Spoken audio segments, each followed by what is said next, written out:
ब्रह्मा का पिता है, कौन विष्णु की मां, शंकर का दादा कौन है, हमको दे बता।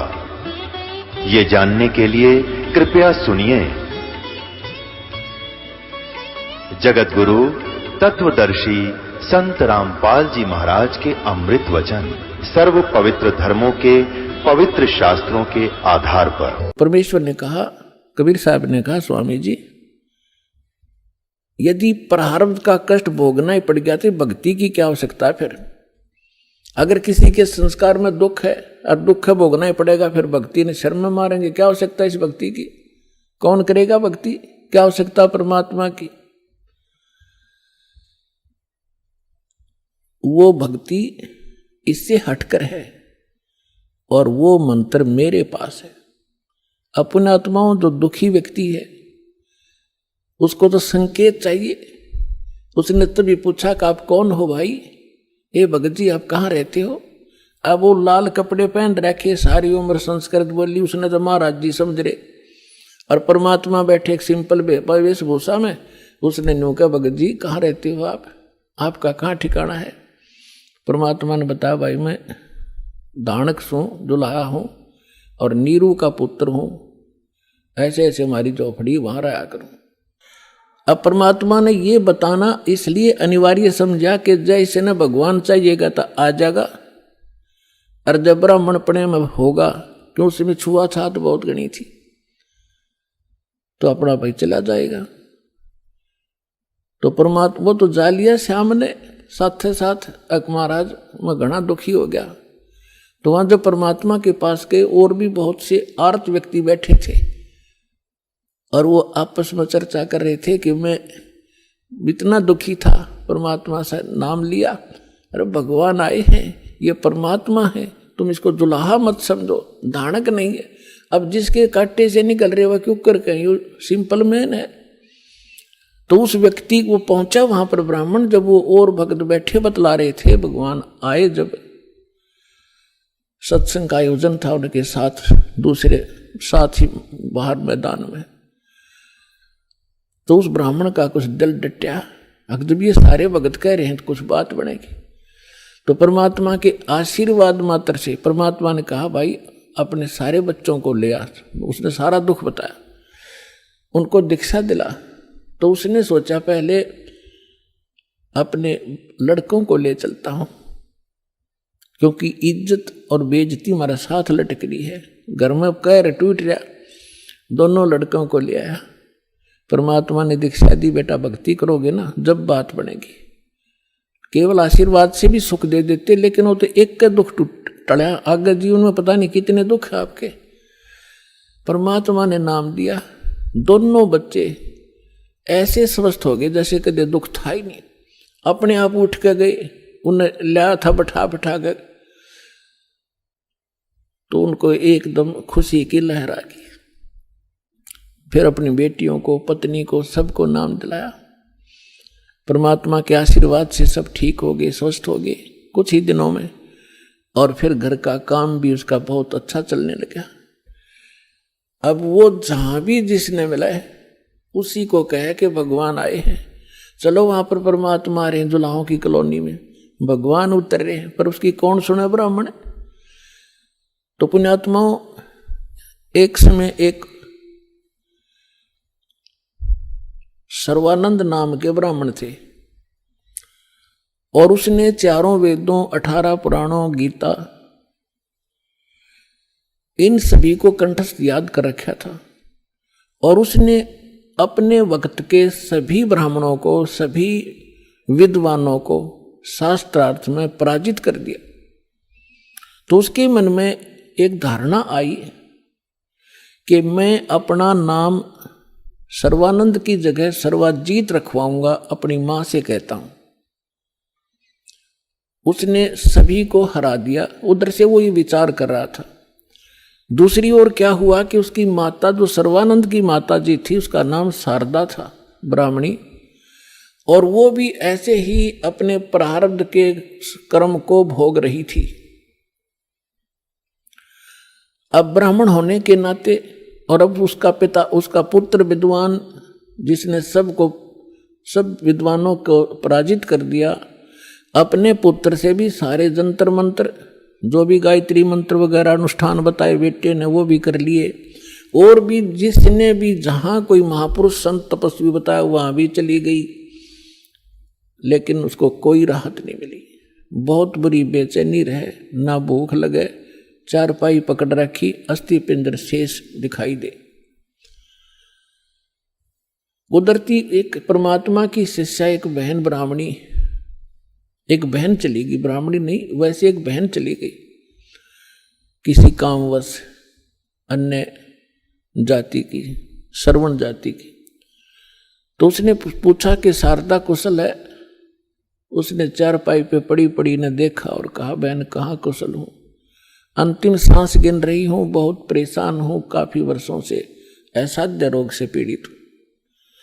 वो परमात्मा की शिष्या लड़की कहने लगी कि बहन कहीं दिखाया नहीं आपने? कि सभी डॉक्टर दिखा लिए, वैद्यों से चेक करा लिया, और कोई साधु संत आसपास नहीं छोड़ा। सभी ने कह दिया कि तेरे प्रारब्ध का कष्ट है, तेने भोगना ही पड़ेगा। तो उस बहन ने कहा कि यदि आप बुरा ना मानो तो मैं बताऊं, एक महापुरुष आ रहे हैं। वो कहने लगी, बोलो कौन है? कि मेरे गुरुजी से दीक्षा ले लो। मैं भी पहले बहुत परेशान थी, आपसे भी बुरी हालत थी मेरी नहीं, मेरे बच्चों की भी स्थिति थी, मेरे पति को भी तकलीफ थी, प्रेत बाधा थी, और मुझे असाध्य रोग था। उस गुरुजी से दीक्षा लेते ही और हम कति स्वस्थ हो गए। 2 वर्ष हो गए हम अपना जीवन जी रहे हैं, अपनी नींद सोते हैं, अपनी नींद उठते हैं। तो बैठ गई शारदा कि भाई आज कुछ आशा की चिंगारी नजर आ रही है।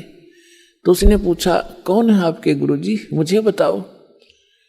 तो उस बहन ने बताया कि कबीर नाम है उनका, और जुल्हा कॉलोनी में रहते हैं। कहने लगी, वे मैं तो जुल्हा धानक है, वो कहाँ जुल्हा है, धानक है, उल्टी है, लेट गई नो की नो चारपाई पे। नहीं, हम ब्राह्मण है और वो एक धानक, इज्जत का नाश हो जा, मैं नाम नहीं लूं।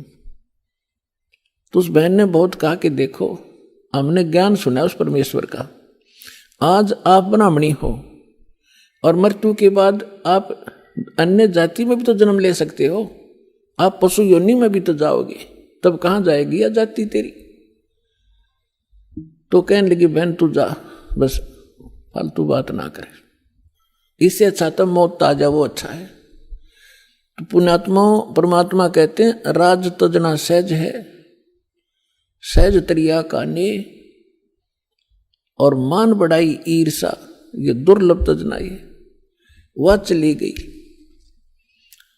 कुछ दिनों के बाद वो ब्राह्मण जो परमात्मा की शरण में आके स्वस्थ हुआ था, पुण्यात्माओं आप तो बालक हो, दास उस भगवान से परिचित है। आपके लिए जो परमात्मा भटक रहा है ना, आप तो एक अबोध बालक की तरह जिधर मुंह हो गया उधर चल पड़ते हो, और वो पिता माता पिता पीछे पीछे भाग्या करें, खड्डे में गिरेगा, यू उठा लूं भाग कर बालक को। आज आप इतने बच्चे हो इस भगवान के मार्ग में और इस अपने अध्यात्म मार्ग के अंदर। कबीर साहब कहते हैं, मैं रोए तू सृष्टि को और यह सृष्टि रोए मोहे। गरीबदास जी कह रहे हैं, परमात्मा से परिचित ज्ञान के आधार से भगवान की वाणी बता रहे महिमा। गरीबदास इस वियोग को समझ नहीं सकता कोई। सो चल छिदर मैं करूं अपने जन के काज। जिस प्यारी आत्मा को शरण में लेना है ना जाने के कारण बनाओगा उसके लिए। तो वो ब्राह्मण चला गया कि वो निकटतम नाती भी था उनका। पहले दूर देश से आना जाना महीने में नहीं होता था, 6 महीनों में 2 1 वर्ष बीत जाता था रिश्तेदारियों में आने जाने में। तो वो ब्राह्मण उसी काशी शहर के आसपास कोई गांव था उसका रहने वाला था, और शारदा बनारस में काशी में रहा करती थी। तो एक दिन वो किसी कामवश शहर में आया था, तो उसने सोचा चल रिश्तेदार के घर चलते। जब वहां पहुंचा तो शारदा घर अपने उसी तरह उसी स्थिति में थी। राम रमी करी नमस्कार हुआ, कुशल मंगल पूछा, तो शारदा ने अपना सारा दुखड़ा रोया कि मैं बहुत दुखी हूं, बहुत बुरा हाल है मेरा, मैं तो अंतिम सांस गिन रही हूं। तब उस ब्राह्मण ने कहा कि आप हमारे गुरुजी से दीक्षा ले लो, आप स्वस्थ हो जाओगे। और मेरी हालत का आपको पता ही है, क्या स्थिति थी मेरी। हाँ, आपकी तो बहुत बुरा हाल था, सारा परिवार दुखी था, और आप कैसे स्वस्थ हुए कि हम उस परमात्मा आए हैं पृथ्वी पर। शारदा तेरा यकीन होइयो चाहे ना होइयो। और हमारी जो दुर्दशा थी देखने जोगी थी, रिश्तेदार भी नफरत करने लग गए थे, और उनकी कृपा से आज सारे बच्चे स्वस्थ हैं और हम स्वस्थ हैं। 4 वर्ष हो गए मैंने उनसे उपदेश लिए। मेरा तो बुरा ऐसा दुखी शायद पृथ्वी पर कोई प्राणी नहीं होगा जैसा मैं था। मेरे से रिश्तेदार भी नफरत करने लगे थे कि अब यूं आ गया घर पे, कुछ पैसे मांगना आया होगा। तो ऐसी दशा होगी थी मेरी। और अब वो रिश्तेदार मुझसे उधारे ले जाते हैं। तो शारदा ने सोची, हे भगवान बड़ी दया करी, देख यूं तो ब्राह्मण है, इसने तो गुरु कोई बढ़िया बना रखा होगा, ऊंच जाति का ब्राह्मण ही बना रखा होगा। तो फिर बैठ गई चारपाई पे। तो उसने कहा कि फिर ठीक है, बताओ मुझे आपका गुरुजी कौन है, क्या नाम है उनका, कहाँ रहते हैं। मेरे पूज्य गुरुदेव जी का नाम है कबीर। उसके वो फिर अक्सर खटक गया, कबीर वो धानक, वो नीरू का। कहाँ? वो ब्राह्मण बोला, कहाँ? वही है, यस। तो शारदा बोली, तेरी शर्म भाजगी, इतनी इज्जत का नाश कर दिया, ब्राह्मण होकर धानक गुरु बना लिया, डूब के मर जा की तरह। ये 36 लागी सुनान। अब उस पंडित जी ने कहा कि मिश्राणी बात सुन ले, यह शिक्षा मेरे देने की जरूरत नहीं, मैंने देख लिया ये ब्राह्मण जब कित गए थे, जब मेरी दुर्गति हो रही थी, चोने भी ना दे थे, अंतिम सांस गिनों था, बुरा हाल हो रहा था। और ठीक है, तेरा ना समझ में आती तो गुरुजी के बारे में फालतू मत बोलिए, उठ कर चल पड़े। अब ये बात उसका घर कर गई कि सचमुच ये तो घना बुरा हाल था इनका, शारदा के, और इनका जीवन इतना सुखी हो गया। अब वो सोचन पर विवश हुई, तो वो काफी देर सोचती रही कि ये क्या बनी। अरे काल ने तो ऐसे बना रखे हैं किले जाति के, ऊंच नीच के।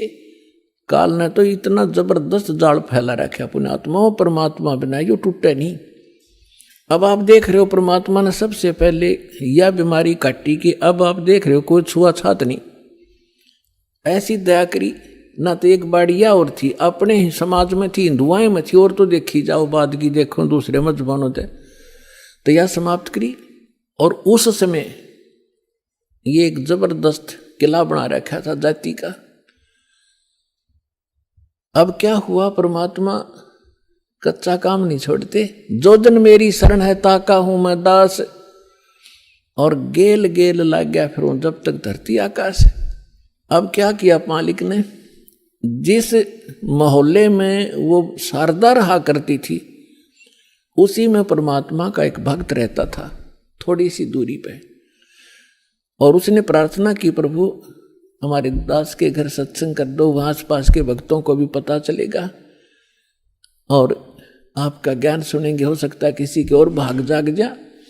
परमात्मा ने ठीक कहा कि ठीक है बेटा, रात्रि में सत्संग करेंगे, दिन में अपना काम करो पेट के लिए, रात तो अपनी है, आ जाया करो, चलूंगा मैं तुम्हारे वहां। तो उस बहन ने जो सत्संग करवा रही थी भगवान का, आसपास के सभी जगह निमंत्रण भेजा कि आज हमारे गुरुजी आवेंगे और नाम ले लियो, सत्संग सुनियो पहले। आपने आज तक ऐसा ज्ञान नहीं सुना होगा, आप देखियो हमारे गुरुजी का सत्संग सुनना। तो ऐसे आपस में आ ही जाते हैं, बुलावा देने से मोहल्ले के लोग, बहन बेटियां इकट्ठी हो जाती हैं।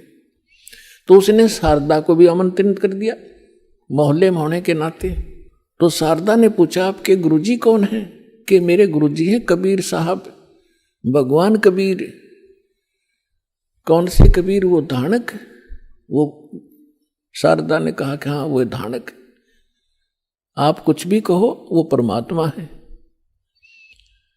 अब शारदा ने के स्कीम बनाई कि भी ऐसे जाऊंगी तो बात बिगड़ेगी, लोग हंसी करेंगे। एक ब्राह्मणी होकर दानक से दीक्षा लेने चल पड़ी और उधर से दुख का पहाड़ टूट रहा। तो उसने अपने ही मन में एक ऐसा विचार किया कि मैं जाऊंगी जरूर, सुना है कि आशीर्वाद लेने मात्र से सुख भी हो जाता है। यदि मैं सुखी होगी, मेरा यो दुख दूर हो गया उनके आशीर्वाद से, मैं वहीं चरण पकड़ लूंगी, फिर कति नहीं लोक लाज करूं। अब परमात्मा कहते करा करावे साइया, मन में लहर उठा, दादू सदर जीव के वो आप बगल हो जाए। तो पहले रात्रि का समय था, पहले एक जोत जलाया करते देसी घी की, वही तो हवन का काम कराया करती और वही रोशनी का वहां चांदना उसी से बनाया करते थे। एक जोत जला रखी देसी घी की, उससे आंगन में थोड़ा सा टमटमाती सी रोशनी थी। अब सभी बहन भाई आ रहे थे, एक साइड बहन बैठ रही थी, एक साइड भक्त बैठ रहे थे, बीच में रास्ता था, सामने भगवान बैठे थे आसन पर। अब शारदा आई, मुंह पर घूंघट काट के, उसने ये सोचा था कि ऐसा घूंघट काट के औरतों में जाकर बैठ जाऊंगी, प्रणाम कर जैसे वो क्रिया करेंगे और मुझे कोई पहचानेगा नहीं। अब जो ही सभी बहन आ रही थी, भगवान के चरण ले रही थी और बैठती जा रही थी।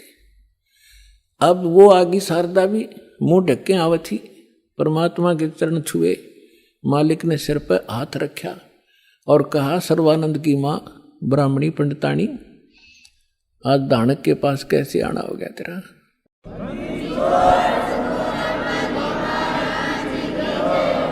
और परमात्मा ने हाथ रख के उठाया भी नहीं था, उसका सारा रोग जो कष्ट था, जो संकट था, वो कति स्वस्थ होगी जैसे दुख कदे था ही नहीं। और ऊपर से परमात्मा ने कहा कि कैसे आगे सर्वानंद की माँ तू, एक दानक से क्या कहेंगे तेरे को, जो पंडित लोग जात से घेरेंगे। चरण पकड़ दिए उसी समय और फेंक दिया वो घूंघट उठा के, हे भगवान माफ करना मुझे दुष्टा को, मैं घनी नीच थी, आपके बारे में बहुत कुछ सोचा, आप तो सचमुच भगवान। खड़ी होगी सब न बतावे कि मेरा इतना दुख था, मेरा इतना कष्ट था, मैंने बहुत कुछ अच्छी मंदी भी कही है, तो भगवान पड़े। फिर बैठ गई, सत्संग सुना, परमात्मा ने सृष्टि रचना सुनाई। तीन देव की जो करते भक्ति, उनकी कदे ना होवे मुक्ति। गुण तीनों की भक्ति में ये भूल पड़ो संसार, कह कबीर निज नाम बिना कैसे उतरो पार। अब शारदा को जितना ज्ञान था राम और कृष्ण, विष्णु और शंकर का, ब्रह्मा जी को तो हम भक्ति करते ही नहीं थे, श्री विष्णु जी और भगवान शंकर की तो हम खूब भक्ति कराया करते। अब सारी सृष्टि रचना सुनाई और ऐसा दुख टल गया उस समय, तो सारी स्वीकार करे थी ना, तो अग्रम मग्रम भी करे, वो थोड़े बहुत हुआ। तो वो भी मालिक ने पहले उसका समाधान कर दिया और सारी सुने थी, सारी हृदय में समावे थी। लगातार उसने आसपास जहां भी सत्संग परमात्मा का होता था वह सारे जान लागी और उसको काफी ज्ञान हो गया। एक दिन क्या हुआ, उसका लड़का जो सर्वानंद था, उसने अपनी माँ से कहा कि माँ, मैंने इस आसपास के सभी विद्वानों को शास्त्रार्थ में पराजित कर दिया है, अब मैं चाहता हूं कि मेरा नाम सर्वानंद से बदलकर आप सर्वाजीत रख दो। तो माँ ने कहा कि बेटा, नाम अच्छी बात है, तेने विद्वानों को जीत लिया, बड़ी अच्छी बात है, लेकिन सर्वानंद भी तो अच्छा नाम है, इसमें क्या दिक्कत है? तो उसने कहा, माता जी ऐसा है ना, अब सबको अपने आप पता लग जाएगा कि इसने सबको पराजित कर दिया, सब पर विजय प्राप्त कर लिया, इसलिए मैं अपना नाम सर्वजीत रखवाना चाहता हूं। उसकी मां बोली, बेटा ठीक है, नाम तेरा बदल दूंगी, लेकिन एक विद्वान और है, उसने पराजित और कर दे। तो वो कहने लगा, बताओ बताओ कौन है? कि मेरे गुरुजी हैं और कबीर नाम है उनका, और जुलाहे की कॉलोनी में रहते हैं। कहने लगे, वो अच्छा फिर अकमाता आपने बड़ा विद्वान खोजा, उसको संस्कृत भी ना आती, वो क्या जाने सदग्रंथों के बारे में। उसकी माँ बोली, बेटा देख ले, यदि मेरे से इतना नाम बदलवाना है तो उस विद्वान को इतने पराजित करना पड़ेगा। ऐसे नहीं मानूंगी, उससे लिखवा के लाना और उनका अंगूठा लुआ के लाना, एक दो गवाह भी हों साथ में। अब सर्वानंद तो चल पड़ा, माँ का आदेश पाते ही चलता हूं। अब जून का महीना, उत्तर प्रदेश, खड़ी धूप पड़े। उधर से परमात्मा कबीर जी की एक मुंह बोली बेटी थी कमाली, वो एक मृतक जीवित की थी किसी शर्त पे, किसी कारण से, किसी सर्कमस्टांस के से। और वो लड़की फिर अपने पिता को छोड़कर परमेश्वर के साथ, अपने वास्तविक पिता के साथ रहा करती थी, युवा हो गई थी। तो वो लड़की दोपहर के समय कुएं पर जल लेने गई हुई थी बटका भरण खातिर। उधर से सर्वानंद जी आ गया, एक बैल के ऊपर सारे सदग्रंथ रखा करता, गीता, 18 पुराण, 4 वेद, श्रीमद् भगवद गीता और 6 शास्त्र। बैल के ऊपर जैसे गधे पर बोरा डाल लिया करें, ऐसे बोरा डाल के उनमें रखा करता था, सुंदर कपड़े लपेट के। उस बैल को लिए हुए आ रहा था। अब जुलाहों की कॉलोनी में, और उस समय पंडित जी आचार्य, वो भी सा विद्वान सुप्रसिद्ध, तो सभी ऐसे देख रहे थे जैसे पहले गांव में हाथी आ जाता, सारे गांव निकल कर आ जाया करता, हाथी देखेंगे, ऊपर चढ़ चढ़ कर मकानों पर देखा करते थे। तो सभी देख रहे हैं कि ब्राह्मण कैसे आ गया हमारी कॉलोनी में। अब देखो लीला दाता की, उसको इतनी भयंकर प्यास लगा दी, उसकी आंखों में प्राण आ गए सर्वानंद के। और सामने वाली लड़की पानी पर लग रही, उसके पास आकर कहा कि ये लड़की जल्दी पानी पिला बेटी, मेरे प्राण निकलने जा रहे हैं। तो लड़की ने बाल्टी उसके कर दी, ले पी लो। उन्हें अपना करमंडल ले रहा था, उसमें डालकर गट गट पी लिया। अब उसने देखा कोई देख तो नहीं रहा तुझे, कितने दानकों के जुलाहों की कॉलोनी कुएं का पानी पी लिया। कोई देख तो, सब देख रहे थे, सब चारों तरफ देख रहे थे।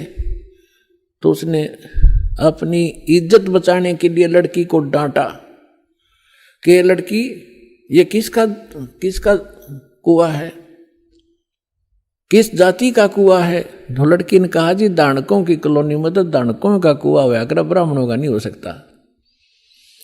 ये तूने पहले क्यों नहीं बताया मुझे? पंडित जी पानी पी कर जात नहीं पूछा करते, तू पहले पूछता। जब तक तेरे पसीने आ रहे थे, तेरी जान जाने वाली थी, अब तुझे जाति दिखाई देती है। मर जाता 2 मिनट तुझे पानी नहीं मिलता तो फिर कहता है बेटी छोड़ इन बातों को, यहां कबीर कहाँ रहता है? तो लड़की ने कहा कि कबीर का घर शिखर में सतलोक में रहता हो, जहां से ले ली गैल और पाँव न टेके पपील के, तू पंडित लाद रहा बैल। लड़की ने कहा कि तुझे कबीर चाहिए, वो कबीर सतलोक में रहता है, गगन में, और जहां तक चिट्ठी का पैर नहीं टेक सकता, तू इन पोथियों से जाएगा वहां कबीर से मिलने। तो कहने लगा, ए लड़की गणी ना बोला है, यूं बता यहाँ कहाँ रहता है इस कॉलोनी में वो? लड़की बोली, आ जाओ मेरे पीछे पीछे, मैं उन्हीं की बेटी हूं। अब लड़की मटका उठा के चल पड़ी, सर्वानंद बैल आके पीछे पीछे। लड़की थोड़ी आगे चली गई और जाकर कहा, पिताजी एक ब्राह्मण आवा है, सारे पोथे लिए, आपको पूछ रहा है, आपके साथ अवश्य कोई वाद विवाद करेगा।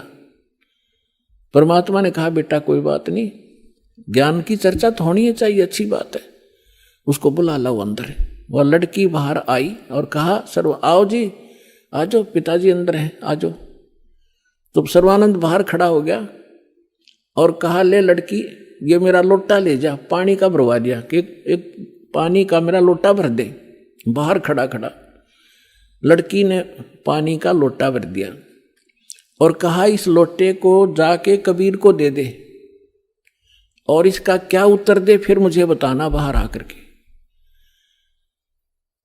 अब लड़की उस लेकर उस लोटे को भरे हुए को और धीरे धीरे परमात्मा के पास गई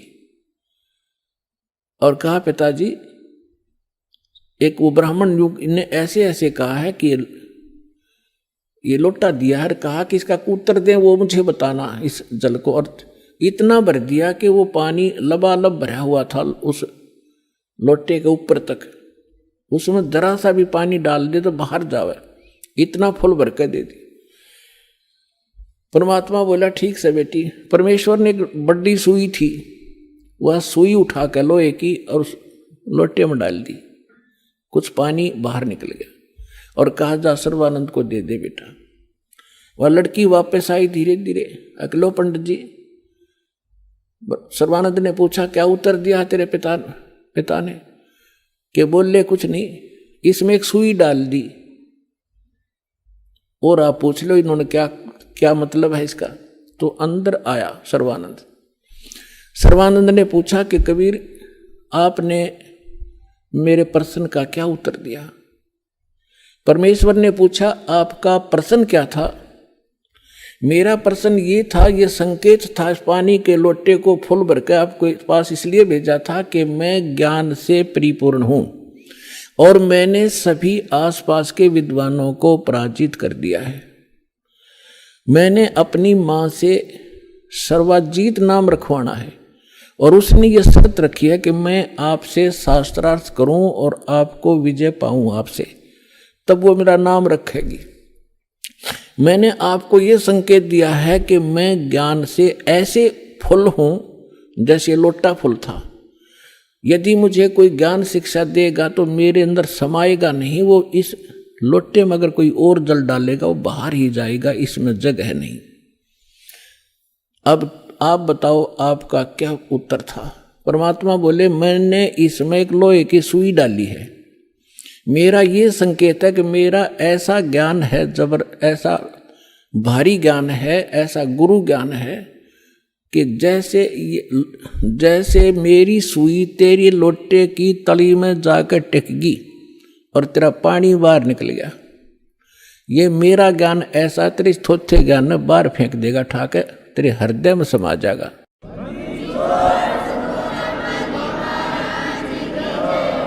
और ज्ञान सब ज्ञानड़ी, कबीर ज्ञान सो ज्ञान, जैसे गोला तोब का वाई करता चले मैदान। अब सर्वानंद ने कहा कि ठीक है आप करो शास्त्रार्थ। उसी समय वहां आसपास के जुलाहे और उनकी गोष्ठी सुनने के लिए आकर बैठ के, वो बेचारे भोले भाले अनएजुकेटेड सामने बैठ के सर्वानंद ने कहा कि कबीर बोल क्या प्रश्न करेगा? परमेश्वर ने कहा कि कौन ब्रह्मा का पिता है, कौन विष्णु की मां, शंकर का दादा कौन है, पंडित जी दियो बता। ब्रह्मा विष्णु महेश के माता पिता कौन है, इनका दादा कौन है? अब सर्वानंद की बुद्धि तो वहीं टिकी हुई थी, ये सर्वेश्वर है, महेश्वर है, इनके कोई माता पिता नहीं है। आप ऐसे ही कह रहे हो, इनके कोई माता पिता नहीं। अब परमेश्वर ने कहा कि आप देवी भागवत 3रा स्कंद निकालो और उसमें ये स्वयं स्वीकार करते हैं।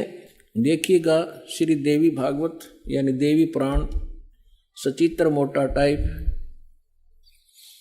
गीता प्रेस गोरखपुर से प्रकाशित है।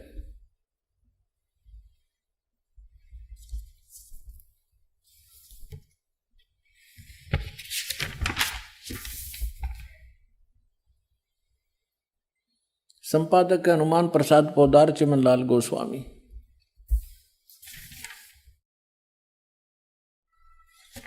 और ये गीता प्रेस गोरखपुर से प्रकाशित है। इसके 123 पृष्ठ पर देखिएगा।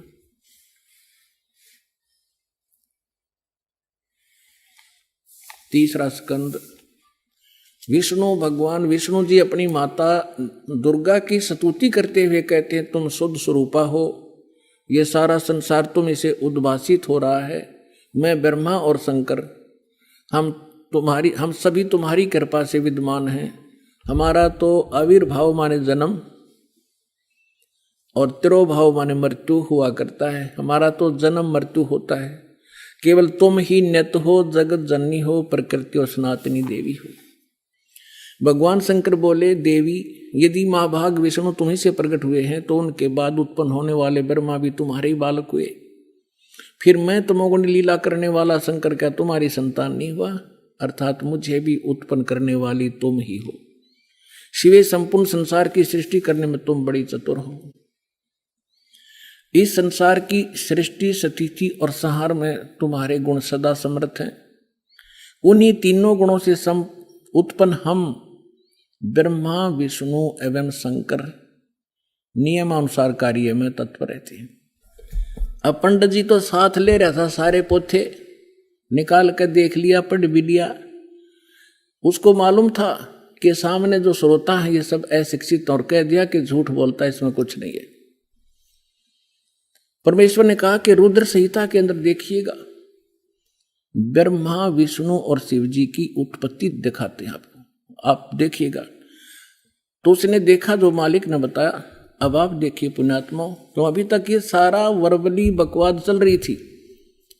अब दास ने जब इस मिशन को स्टार्ट किया तो आम भक्त हमारे भक्तों से कहता था, वो कैसा टीचर है, पुस्तक पढ़ पढ़ के सुनाता है, अपना अनुभव बताना चाहिए। अरे वेदों से, गीता से, सदग्रंथों से अलग जो अनुभव अपना बताता है वो शास्त्र विरुद्ध है, वो बिल्कुल यूजलेस है। ये हमारा सिलेबस है। हम सिलेबस तो बाद में देखा दास को, ने तो उस मूल ज्ञान से, जो परमात्मा का ज्ञान था उसके आधार से भक्ति शुरू की थी। इन सदग्रंथों को बाद में देखा है, ये यूं का यूं मिला।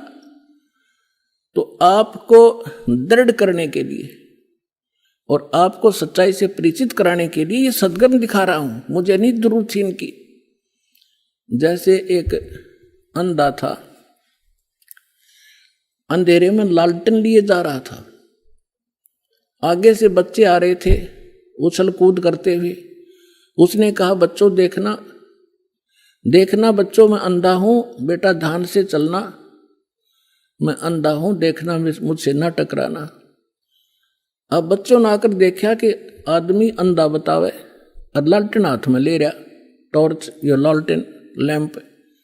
उन्होंने चारों तरफ से घेर के कहा, बाबा सचमुच आप अंधे हो? कहा, बेटा अंधा हूं मैं। फिर लालटेन किस लिए ले रखी है? कि तुम आंखों वालों के लिए, कहीं मेरे से टकरा कर वो डेग दे ना तोड़ दो।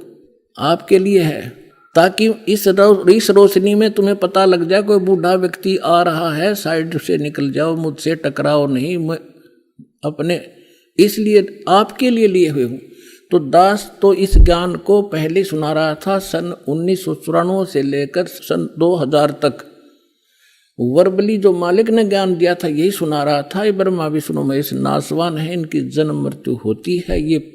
ये इष्ट रूप में पूज्य नहीं है, लेकिन अनादरणीय नहीं है।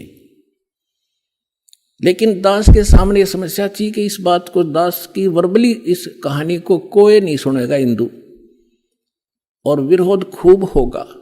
तो अर्ज करी थी दाता ने कि आपका ज्ञान सत्य है दाता, कभी गलत नहीं हो सकता।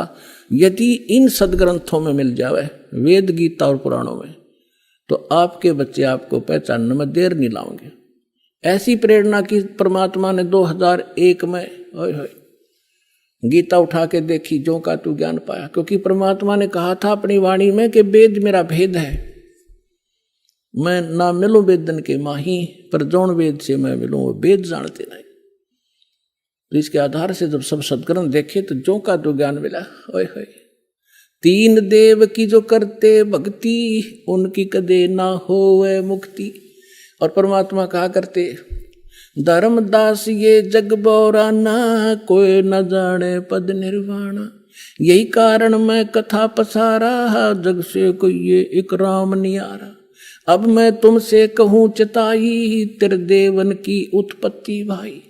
माँ अष्टंगी पिता निरंजन, ये जमदारुण वंशन अंजन। तीन पुत्र अष्टंगी जाए, ब्रह्मा विष्णु शिव नाम धराए। 600 वर्ष पहले भगवान उस सूक्ष्म वेद में ये अमृत ज्ञान बता गए थे, लेकिन उस समय इतना विरोध किया था इन नकली संतों मंडलेश्वरों ने, परमात्मा के साथ कहर तोले थे। वो सारी लीला धीरे धीरे सुनाएंगे आपको। आज वही ज्ञान हमारे पुराण बता रहे हैं कि ब्रह्मा विष्णु महेश के माता पिता हैं, दुर्गा इनकी माता है, ये ज्योत स्वरूपी निरंजन ये काल इनका पिता है। और ये भगवान 600 वर्ष पहले बताया करते, क्योंकि वो तो दादा है इनके।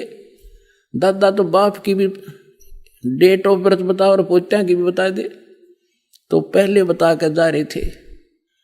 अरे नकलियान हमारे तक सारा अज्ञान भर रखा था। अब देखिएगा शिवपुराण, ये संक्षिप्त शिवपुराण सचित्र मोटा टाइप केवल हिंदी, गीता प्रेस गोरखपुर से प्रकाशित है। इसके संपादक कौन है?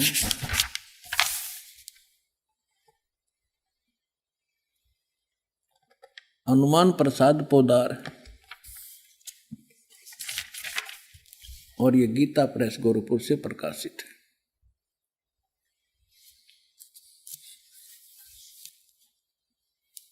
ये देखिएगा, ये है रुद्र संहिता, और यहां अध्याय नंबर 5 हम यहां पर पढ़ेंगे थोड़ा सा। अपने पुत्र नारद की यह बात सुनकर लोक पितामह ब्रह्मा वहां इस प्रकार बोले। हमने 98 से प्रारंभ किया है, 98 से 98 से। अब हम 99 पर पढ़ देंगे, 99 पर। ब्रह्मा जी ने, नारद जी ने ब्रह्मा जी से पूछा था। ब्रह्मा जी कहने लगे, ब्रह्मा जी ने कहा, ब्रह्मन देव शिरोमणे, तुम सदा समस्त जगत के उपकार में लगे रहते हो। तुमने लोगों के हित की कामना से बहुत उत्तम बात पूछी है। जिस समय समस्त चराचर जगत नष्ट हो गया था, सर्वत्र केवल अंधकार ही अंधकार था। न सूर्य दिखाई देता था, न चंद्रमा, अन्य ग्रहों का भी और नक्षत्रों का भी पता नहीं था। उस समय तत् सत ब्रह्म, इस श्रुति में जो सत सुना जाता है एकमात्र वही शेष था। अब हम 100 पृष्ठ पर आगे अपने काम की बात पढ़ेंगे। शिव महापुराण रुद्र संहिता हम पढ़ रहे हैं। जिस परब्रह्म के विषय में ज्ञान और अज्ञान से पूर्ण, यानी कुछ साची कुछ झूठी उक्तियों द्वारा इस प्रकार विकल्प किए जाते हैं, उसने कुछ काल के बाद सृष्टि का समय आने पर द्वितीय की इच्छा प्रकट की। उसके भीतर एक से अनेक होने का संकल्प उदित हुआ। तब उस निराकार परमात्मा ने अपनी लीला शक्ति से अपने लिए मूर्ति यानी आकार की कल्पना की। वो क्या बना? मूर्ति रहित परम ब्रह्म। जो मूर्ति रहित परम ब्रह्म है उसकी मूर्ति ये भगवान सदाशिव हैं। अर्वाचीन और प्राचीन विद्वान इन्हीं को ईश्वर कहते हैं। अपने आत्माओं, ये कौन है? सदाशिव ये काल है, और ये इसने प्रतिज्ञा कर रखी है कि मैं कभी किसी के सामने अपने काल रूप में, ओरिजिनल रूप में नहीं आऊंगा। जो श्री कृष्ण के अंदर से निकल कर इसने अर्जुन को दिखाया था भयंकर रूप, वो है इसका असली रूप। तो ये क्या करता है? अपने पुत्र किसी को ब्रह्मा के रूप में दर्शन देता है, किसी को शिव के रूप में, किसी को विष्णु के रूप में। तो यहाँ ये काल के विषय में ब्रह्मा जानकार नहीं है। ये कौन है? कहते वो निराकार था, फिर साकार बन गया सदाशिव। अब देखो सदाशिव कौन है? भगवान सदाशिव है वो मूर्ति। अर्वाचीन और प्राचीन विद्वान उन्हीं को ईश्वर कहते हैं। उस समय एकाकी रहकर स्वेच्छानुसार विहार करने वाले उस सदाशिव ने अपने विग्रह माने शरीर से स्वयं ही एक स्वरूप भूता शक्ति यानी दुर्गा की सृष्टि की, एक स्त्री की सृष्टि की, जो उनके अपने श्रेयंग से कभी अलग होने वाली नहीं थी। उस पराशक्ति को प्रधान प्रकृति गुणवती माया बुद्धि तत्वों की जननी तथा विकार रहित बताया गया है। वह शक्ति अंबिका कही गई है। अब ये क्या कह रहा है ब्रह्मा जी? पुण्यात्माओं, अब देखो कमाल की बात है। देवी पुराण के अंदर 3रे स्कंद में ब्रह्मा जी अपने पुत्र नारद को बताता है कि बेटा, मैं जब उत्पन्न हुआ मैं कमल के फूल पर बैठा था और युवा मेरा शरीर था। मुझे नहीं मालूम मैं किसने उत्पन्न कर दिया, मेरा उत्पत्ति करता कौन है, मैं कुछ नहीं जानता। अब यूं बताओ है उस अपने बाप के की उत्पत्ति वो क्यों कर बना, तो ये आप पे कह रहा है कुछ सच्ची कुछ झूठी। तो ये इसने परमात्मा जब प्रथम बार आए थे वो इस ब्रह्मा से मिले, विष्णु जी से मिले, शिव जी से मिले थे, उनको सृष्टि रचना सारी कथा सुनाई थी। इन्होंने एक बार तो स्वीकार किया था, फिर काल प्रेरणा से माल्यक के ज्ञान को रिजेक्ट कर दिया था। अब वो सुना हुआ ज्ञान यहाँ कुछ अटकलबाजी कर रहा है। ये परमात्मा ने तो ये बता रखा है कि इस काल ने दुर्गा को खा लिया था, बुरी नीयत वो उसके पेट में चली गई थी, फिर वो परमेश्वर ने आकर निकाल ली थी, तब ये दोनों पति पत्नी रूप में रहने लगे थे। अब ब्रह्मा जी इसको दूसरे ढंग से कह रहा है कि उस सदा शिव ने इसने सिर पैर का पता नहीं कि उसने अपने शरीर से एक स्त्री उत्पन्न की जो कभी उसके अंग से अलग होने वाली नहीं थी। अब ये देखिएगा, उस समय एकाकी रहकर स्वेच्छा अनुसार विहार करने वाले सदाशिव ने अपने विग्रह से स्वयं ही एक स्वरूप भूता शक्ति की सृष्टि की जो उनके अपने श्रेयंग से कभी अलग होने वाली नहीं थी। वो कौन है? उस पराशक्ति को प्रधान भी कहते हैं। ये प्रधान शब्द राखियो याद, प्रकृति भी याद रखना। ये प्रधान और प्रकृति शब्द आपके श्रीमद् भगवद गीता के अंदर दास सिद्ध करेगा कि दुर्गा और काल के संयोग से ब्रह्मा विष्णु महेश की उत्पत्ति हुई। वहाँ ये प्रधान और प्रकृति शब्द है। तो ये समझना कौन है ये प्रधान। ये कह रहे हैं उसी को प्रधान, प्रकृति गुणवती माया बुद्धि जनो तत्व की जननी तथा विकार रहित बताएगा। वह शक्ति अंबिका कही गई है, उसी को प्रकृति सर्वेश्वरी और त्रिदेव जननी। ओह, ब्रह्मा विष्णु महेश की माता, उनको उत्पन्न करने वाली नित्य और मूल कारण भी कहते हैं। सदाशिव द्वारा प्रकट की गई यानी उसके शरीर से निकली हुई उस शक्ति के 8 भुजाएं हैं, अष्टंगी। 3 पुत्र अष्टंगी जाए, ब्रह्मा विष्णु शिव नाम धराए। 600 वर्ष पहले मालिक बता गए थे। आज हमारे ये पवित्र सदग्रंथ उसको सेकंड कर रहे हैं, समर्थन कर रहे हैं भगवान की वाणी का। और जिनको संस्कृत भी नहीं आवती है ब्राह्मण कहा करते, और गुरु जी हमारे क्या जाने दान जुला, वो समृद्ध थे, सब वो प्रत्येक चींटी तक की भाषा जानते, सब पशु पक्षियों की भाषा जानते हैं। और इन्होंने उसको रिजेक्ट करके डाल रखा था लाल को। अब संभालो पुण्यात्माओं, आपका कल्याण हो जाएगा। उसको सदाशिव द्वारा प्रकट की उसकी शक्ति के 8 भुजाएं हैं। नाना प्रकार के आभूषण उसके श्री अंगों की शोभा बढ़ाते हैं। वह देवी नाना प्रकार की गतियों से संपन्न है और अनेक प्रकार के अस्त्र शस्त्र धारण करती है। एकाकिनी होकर वह माया संयोग वसात अनेक हो जाती है। वे जो सदाशिव हैं उन्हें परम पुरुष ईश्वर शिव शंभु और महेश्वर कहते हैं। यहां देखिएगा, अब 101 पृष्ठ पर आ गए हम। रुद्र संहिता। वे अपने सारे अंगों में भस्म रमाए रहते हैं उन काल रूपी ब्रह्म ने। इसको काल कहो, ब्रह्म कहो, सदाशिव कहो, उन काल रूपी ब्रह्म ने एक ही समय शक्ति के नाथ नहीं शक्ति के साथ शिवलोक नामक क्षेत्र का निर्माण किया था। उस उत्तम क्षेत्र को काशी कहते हैं। वह परम निर्वाण व मोक्ष स्थान है जो सबके ऊपर विराजमान है। वे प्रिय और प्रियतम, वो पति पत्नी रूप में शक्ति और शिव, दुर्गा और काल जो परमानंद स्वरूप है, उस मनोरम क्षेत्र में नित्य निवास करते हैं। शिव और शिवा ने, काल और दुर्गा ने प्रलय काल में भी उस क्षेत्र को अपने सानिध्य से मुक्त नहीं किया। आइए अब हम उन श्रद्धालुओं के अनुभव जानते हैं जो जगत गुरु तत्वदर्शी संत रामपाल जी महाराज जी से दीक्षा प्राप्त कर चुके हैं तथा उनके द्वारा बताए गए भक्ति मार्ग पर चल रहे हैं। जी नमस्कार। नमस्कार सर जी। क्या नाम है आपका? अमर चक्रधारी भगत। कहाँ से आए आप? सर वैसे तो छत्तीसगढ़ से हूँ मगर रहता महाराष्ट्र पुणे में। संत रामपाल जी महाराज से नाम दीक्षा लेने से पहले आप क्या भक्ति साधना करते थे? सर संत रामपाल जी महाराज की भक्ति करने से पहला मैं संतोषी माता का व्रत रखता था और ऐसे जो पारंपरिक हमारे छत्तीसगढ़ में जो पूजाएं होती थी, अपना गणेश पूजा और नवरात्रि, ये सभी अपने पूजा करते थे। सर जो हिंदू धर्म में पारंपरिक पूजाएं होती है वो सभी प्रकार की पूजाएं आप कर रहे थे, तो फिर आपको संत रामपाल जी महाराज से नाम दीक्षा लेने की क्या जरूरत आन पड़ी?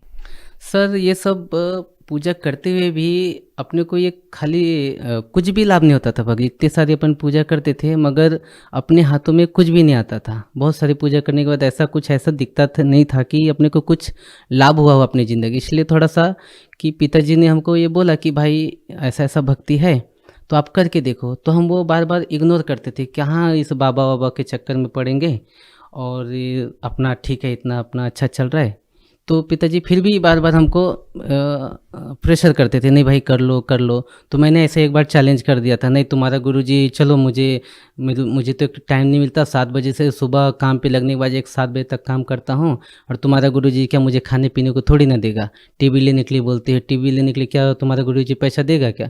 तो पिताजी ने भी ऐसा ही बोल दिया कि हाँ क्यों नहीं देगा, अपना गुरुजी सबको देता तो तुमको भी देगा। ठीक है मैं तुम्हारे गुरुजी को देखता हूँ और मैं बोलता हूँ, फिर मैं लेता हूँ यानी कि टीवी, आपका गुरुजी पैसा दिया। तो बाद में क्या हुआ भगत जी, मैंने टीवी ली। भगत जी फर्स्ट टाइम ही मेरे को, जब भी मैंने मेरे पिताजी के बोलने से मैंने वो सब किया, बाद में मुझे 3 लाख रुपए का 3 महीने में ऐसा लाभ हुआ। तब उस समय मैं जुड़ा नहीं था। बाद में मेरे दिल में ऐसे जगह बन गई, यार इतना ये कैसा क्या हो गया। तो बाद में पिताजी ने मैं बोला देखो कितना तुमको अच्छा लाभ हो गया, अभी तुम क्या करो, नाम दीक्षा लो और वो भक्ति करो। तो मैं उनको झूठ मूठ का ऐसा ही बोल दिया ठीक है अपन करेंगे। बाद में मेरी शादी तय हो गई। शादी में कैसे भगत जी, छत्तीसगढ़ में मेरा शादी होना था तो मेरे शादी में 4 बकरे कटना था। 4 बकरे कटना था तो उसके जितने भी ब्लड है ना, उसमें मुझे चल के हमारा जो कुल देवता है, मेरे पिताजी को तो अलग कर दिए थे समाज से, मगर जो हमारे कुल देवता है उसमें मुझे पाँव में चल के वो निशान करके मुझे कुल देवता के पास में जाना था। तो मैं मेरे चाचा लोग को बोला कि मुझे ये नहीं होने वाला है, आप लोग कुछ दूसरा रास्ता निकालो। तो सब लोग गांव वाले बोलने वाले, घर वाले बोलने नहीं ये तूने नहीं किया तो तू मर जाएगा। तो मैं बोला नहीं मुझे मालूम नहीं, मैं मर जाऊंगा जिंदा हो जाऊंगा, ये मुझे मालूम नहीं, मुझे ये अच्छा नहीं लग रहा, मुझे नहीं करना है। सब लोग ने बोला कि पहले इसका पापा पागल है, इस लाइन में जुड़ने के बाद में अभी बेटा भी कैसा रूखा बात करता है, अभी इसके घर में कुछ तो बड़ा कलेश होने वाला है। मैंने उनको बोला जो होगा देखा जाएगा, आप लोग शादी की तैयारी करो। बाद में शादी तैयारी करने के बाद में भगत जी मैं गांव गया, मेरी शादी हो गई। शादी होने के बाद में मैं अपना फिर महाराष्ट्र आ गया। महाराष्ट्र आने के बाद में मेरे पिताजी फिर फ़ोन करने लगे कि बेटा क्या हुआ है, क्या कुछ तैयारी जाते हैं। तो पिताजी का ज़्यादा ऐसा प्रेशर होने का, तो मैं बोला चलो यार इनका भी कुछ रह जाएगा मान सम्मान, चलो एक बार घूम के आते हैं। तो घूम के आने के बाद भगत जी उधर गए। बरवाला जाने के बाद में वहाँ का माहौल बहुत अच्छा लगा, मगर अपन ऐसे फॉर्मेलिटी गए थे, पिताजी हमको प्रेशर करता था और मेरी भक्तमती को भी बोला था हम नहीं उधर जुड़ने वाले, अपन खाली घूम के आ जाएंगे, इनका भी मन शांत हो जाएगा, अपन को बार बार बोलेंगे नहीं। उधर जाने के बाद ये भगत जी अच्छा सा लगा, मगर मन भी नहीं हुआ कि जुड़ जाते हैं। बाद में वहाँ का कुछ नियम था कि भाई संत रामपाल जी महाराज से आशीर्वाद लेने से पहला आपको नाम दीक्षा लेनी होती है। मैं बोला यार इतना दूर आए हैं यार, आशीर्वाद ले लेते, चलो झूठ मूठ का ना अपन नाम दीक्षा ही ले लेते, परमात्मा चलो आशीर्वाद है कुछ तो अपना अच्छा कुछ हो जाए बोल के अपन जुड़ गए। चलो जुड़ जाते, देखेंगे आगे कुछ होगा देखी जाएगी। तो मैंने नाम दीक्षा ले ली। नाम दीक्षा लेने के बाद में फिर लाइन में लगा, माइयों की तरफ से परमात्मा आशीर्वाद देते आए, फिर हमारे तरफ से फिर परमात्मा आशीर्वाद देते गए। मुझे आशीर्वाद देने के बाद में भगत फिर माइयों की तरफ में गई आशीर्वाद देने गई। फिर भगत लोग पंडा हटा दिए, फिर दूसरा लाइन लगा, उस लाइन में फिर मैं ज़बरदस्ती घुस के फिर एक बार परमात्मा का आशीर्वाद लिया। बाद में मुझे अच्छा सा सुकून अच्छा लगा, ऐसा लगा कि जैसे कि मुझे कुछ बोझ सर से हट गए। ये दुनिया का झंझट ही ऐसा है कि उधर कहाँ मर रहे थे, इधर ही चलो ठीक ठाक है, कुछ लफड़ा नहीं है, यहाँ सब अच्छे विचार वाले लोग रहते हैं। बाद में मैं मेरी भगतमती के पास गया कि यार चलो भाई तुम भी जुड़ जाओ, अच्छा मुझे लग रहा। फिर वो मेरे से झगड़ा करने लगी कि मैं इसी कारण तुम्हारे साथ नहीं आ रही थी, तुम मुझे मालूम था तुम जुड़ने वाले हो, मुझे झूठ मूठ का लेके आ गए। तो सर जब आपने संत रामपाल जी महाराज से नाम दीक्षा ली, संत रामपाल जी महाराज से नाम दीक्षा लेने के बाद क्या कोई लाभ भी मिला आपको? हाँ लाभ तो बहुत सारा मिला सर जी। जब हम लोग महाराष्ट्र आए, मेरी भगतमती प्रेग्नेंट थी। मेरा ये लड़का होने के बाद में भगत जी उनका एक स्तन से दूध आना बंद हो गया।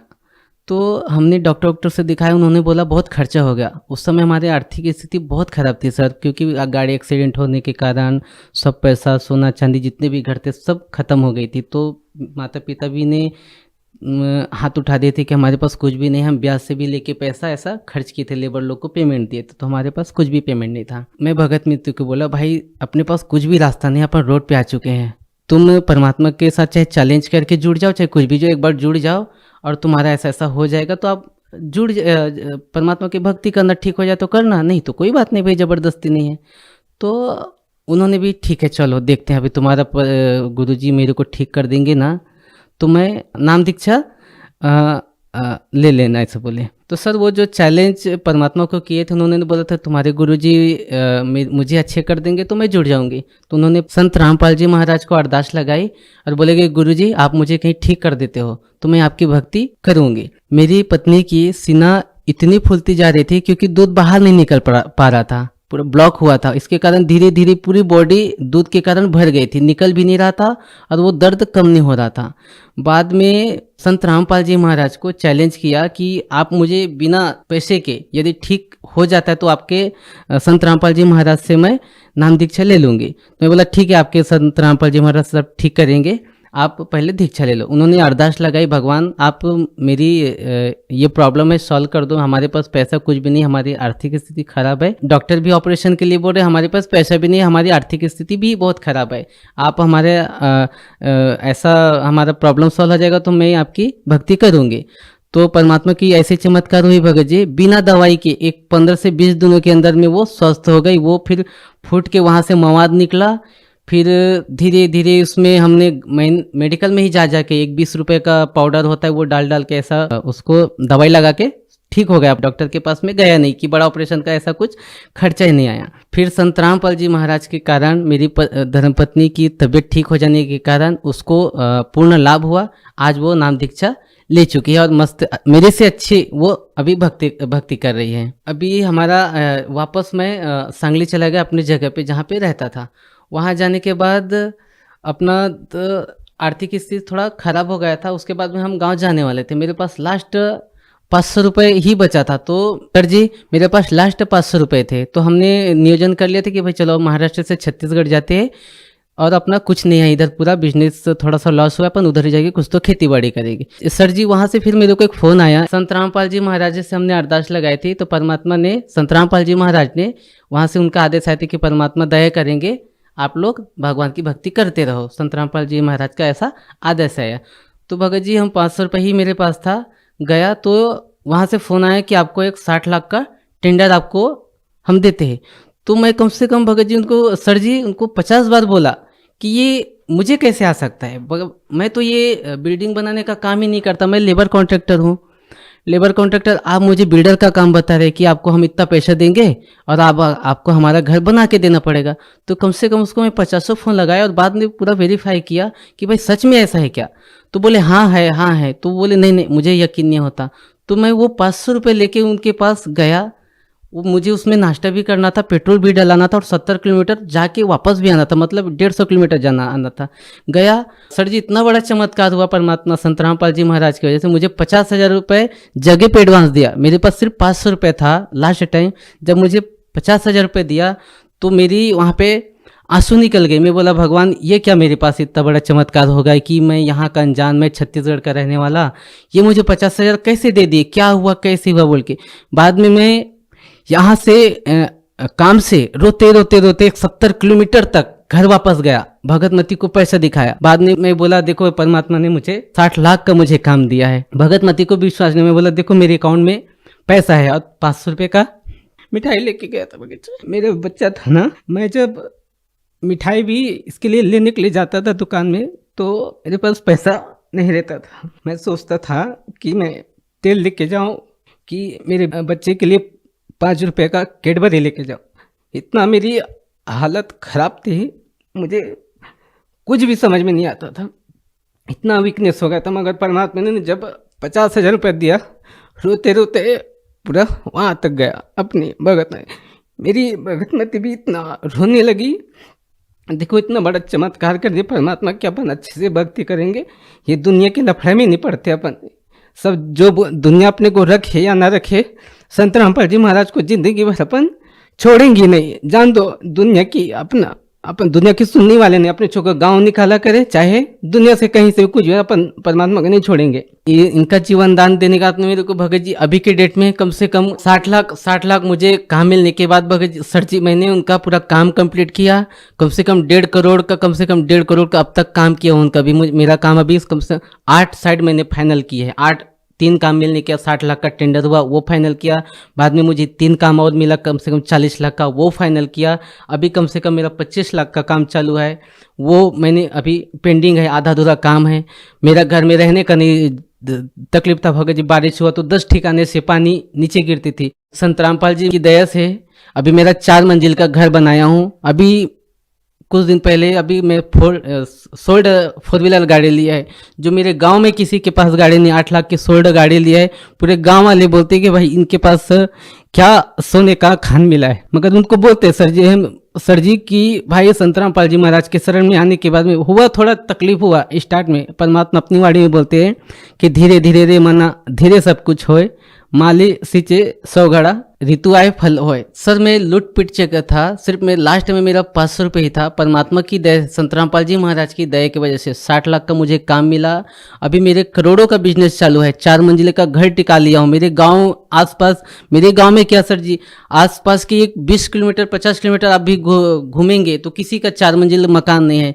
सोल्ड मैंने गाड़ी ले ली। अभी परमात्मा की दया से, संत रामपाल जी महाराज की दया से अभी भगत जी मैं अपने एरिया में टॉप में हूँ। सब बोलते कि भाई ये अच्छे लाइन में जुड़े। पहले तो हमको कोसते थे कहाँ ये अपने ज़िंदगी बर्बाद कर। अभी इस परमात्मा का भी उन लोग भी बोलते संत रामपाल जी महाराज का ज्ञान अच्छा है और वो भी अभी सहयोग करते हैं मेरे गांव में। आपको मैं एक और बात बताना चाहता हूँ। जब हम गांव में रहते थे तो हमारा दारू का धंधा था, चिकन मटन का धंधा था, बकरी बेचते थे, मुर्गी बेचते थे, कबूतर, ये सब चीज़ बेचते थे। हम क्या करते थे, 10 दारू की जो बोतल रहती थी उसको हम खोल के 10 का उसमें पानी डाल के उसको 15 बनाते थे और उसको सही तरीके से लेवल लगा के सब बेच देते थे। मतलब 2 नंबर का काम सब करते थे। फिर सिगरेट पीता था मैं, इतना सिगरेट पीता था कि मेरे हाथों से सिगरेट हटती नहीं थी। जब तक मेरा 2-3 पैकेट 4 पैकेट खत्म नहीं होता था, 12-1 बजे 2-2 3-3 बजे तक जगता था। सर हमको टेंशन आ गई थी कि परमात्मा संत रामपाल जी महाराज के नियम में लिखा था तुमको यही नहीं करना, तुमको शराब नहीं बेचना, कुछ ये बकरी नहीं बेचना, बकरी नहीं काटना, ये नहीं करना। तो हमको टेंशन आया कि हमारा घर गृहस्थी कैसे चलेगा। संत रामपाल जी महाराज की दया से अभी ऐसा दया भगत जी मेरा भी करोड़ों का बिजनेस है। सब धंधा वो गोरख धंधा छोड़ने के बाद में अभी देखो भगत जी मेरे एरिया में परमात्मा ने मुझे शिखर पे पहुंचाया। अभी मुझे 1 रुपए की कहीं किसी से हाथ फैलाने की किसी की गरज नहीं है कि मैं किसी से 5 रुपए मांगू या 10 रुपए मांगू। परमात्मा ने मुझे शिखर पे पहुंचाया है। सर जी मैं परमात्मा मैं अपने संत रामपाल जी महाराज के लिए ये शब्द उच्चारण करता हूँ, क्योंकि मेरा भगवान और सब कुछ मेरा संत रामपाल जी महाराज।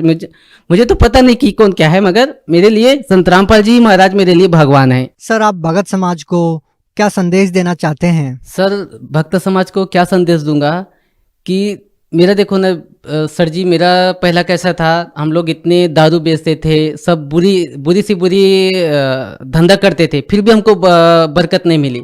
मगर संत रामपाल जी महाराज के शरण में आने के बाद में पूरी बुराई छूट गई और मेरा 500 रुपये लास्ट था। अभी परमात्मा ने उसको करोड़ों में परिवर्तन किया। ये मेरे साथ में लाभ हुआ है, चमत्कार हुआ है मेरे साथ में। तो आप भी आइए परमात्मा के संत रामपाल जी महाराज के शरण में और अपना जीवन कल्याण कराइए। जी बहुत बहुत धन्यवाद। धन्यवाद सर जी।